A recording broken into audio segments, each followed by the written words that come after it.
changed in terms of having stuff like Facebook and MySpace is that we can now really announce shows to the public. In the past, before the internet existed, what that meant was you put a poster up, in the venue, or you took one to Plan 9, and you started telling people there was a concert and when it was going to be. And so, in obvious ways, that's changed dramatically, and it's really revolutionized the way that we announce shows today. So that today, when I confirm a show, the first thing we do is put it on a venue website, and then immediately on MySpace, and then make a Facebook event, and then make a status update announcing the show on Facebook, and then also on Twitter.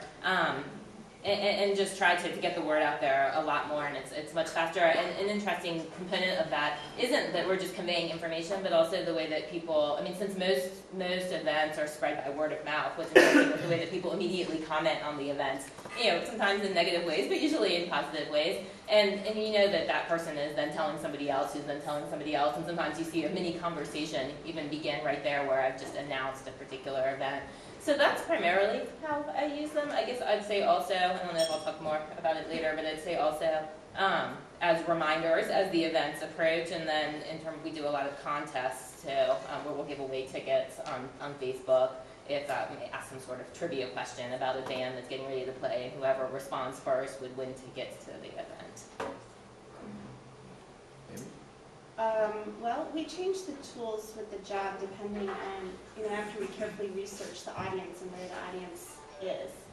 So depending on, the research we do and the analytics and data, then that determines where we're going to do our whole strategy for a film. So for someone who doesn't have time to do all that research and data, we'd recommend Facebook and Twitter, and try to involve the filmmaker as much as possible to give you access, and also give them tools in which they can do things very quickly on the fly, because they're so busy directing, or even get the DP, the director of photography, or anybody on the crew, because everybody loves the behind the scenes stuff, or even if you can get some of the actors, to give them the tools on the fly, be it video or Twitter, or TweetDeck, anything that they can use really quickly and not be a big deal, and then we make sure that it goes everywhere it needs to go. So we help create the content and use various tools, like I said, depending on what the needs are of the company, and get that out there. Yeah, I use social media, I guess, for the obvious reasons, some of which Jessica mentioned when we were talking about promoting shows and stuff, was just making Facebook events and, like she's saying, trying to make a buzz about a certain event. But then also use it in terms of kind of distributing music. So Key Theory has, like most bands these days, we have Facebook, Twitter, YouTube.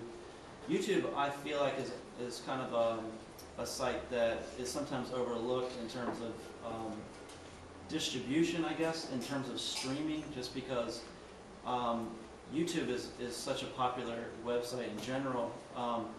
And what a lot of artists do, and what we do, is create videos that aren't really like videos like this is a music video for this song, but more just a way that people can stream the song in high quality audio, and then make like some kind of interesting, maybe computer generated video that so it's not just like a still picture. Some artists just use still pictures. But yeah, MySpace, all that stuff. There's another one that we use called Blip FM. Mm-hmm. That's a way, I'm sure a lot of you guys have heard that, or I know some of you guys are actually on it, but where you, as an artist, I can blip my own music, and then that's a way of people that are following Key Theory to then, retweet that, and because when you blip something, it automatically goes to Twitter, and then, I have my Facebook hooked to my Twitter, so anytime I do a Twitter tweet, it goes on Facebook.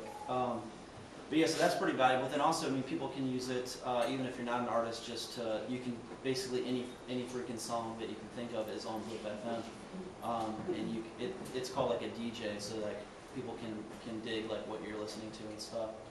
But yeah, we use it a a lot, and you know, all the kind of obvious ways of distribution and promoting shows and such. And do y'all ever share music that is not your own on Blip FM?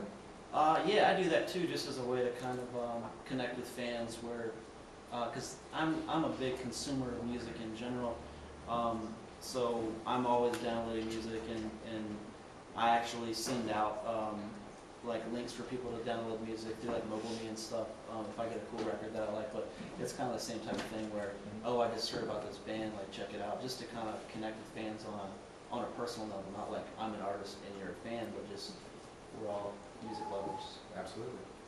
Are there any tools that you find that, I mean, Blip, I think most people here are probably at least really familiar with Blip.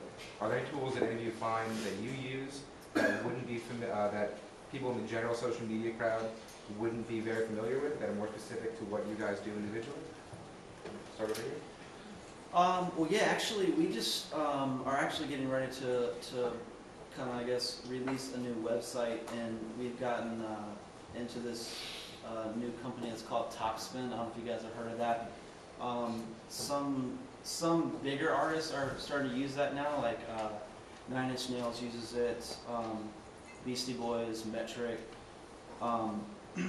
But I guess it's for either artists like those big artists that have kind of made their name on the old paradigm, the old school of like major labels and all that, and then but are now like kind of moving beyond that, where they're releasing their own records, releasing their own music, kind of like Radiohead does and stuff. But then also smaller artists like Key Theory and that are skeptical of major labels and labels in general. And basically, it's kind of a one-stop shop. Well, it has a couple different ways of doing things, but it's kind of a one-stop shop for social media, in that like it's a site that you go to and you log into it, and all of your social media is right there, like YouTube, Flickr, iLike, MySpace, all that. So you can see like anyone's you know, tweeting Key Theory or at Key Theory, anyone's like tagging your photos in Flickr or anything like that. You kind of see like how you're doing, but then also you can see where people are interested in you and where they're coming from. So it's kind of like location based. So then you can turn around and like market to directly, because that's what it is. It's basically a direct to fan marketing company. What is it called? It's called Topspin. Topspin. And that way, it's like you can route a tour to like, oh, we're getting all this interest from Colorado, Denver, so you definitely want to hit that spot where I don't know. That's pretty much it. Some tools that filmmakers are starting to use, or that we help them use, tell them to use, advise them to use, are more for events driven, so that helps demand a film of theirs be shown where normally they wouldn't even know about a film. So Eventful or Eventbrite and other event generation tools means to draw a crowd to a remote location, like even here, you know, everybody could demand to see independent film here. And so everybody signs up just like for this event, and then they come to see the film, and this is a film they normally wouldn't get to see unless it got picked up by distribution or was at a film festival that they happen to be at. There's so many films out there you just never ever see. So there's so many tools coming out now that are being used by independent filmmakers to get the word out about the film, get them involved. They really want to see it, they tell all their friends, and they make it a big party, a viewing party actually, for everyone to come see it and celebrate it and get fans behind it.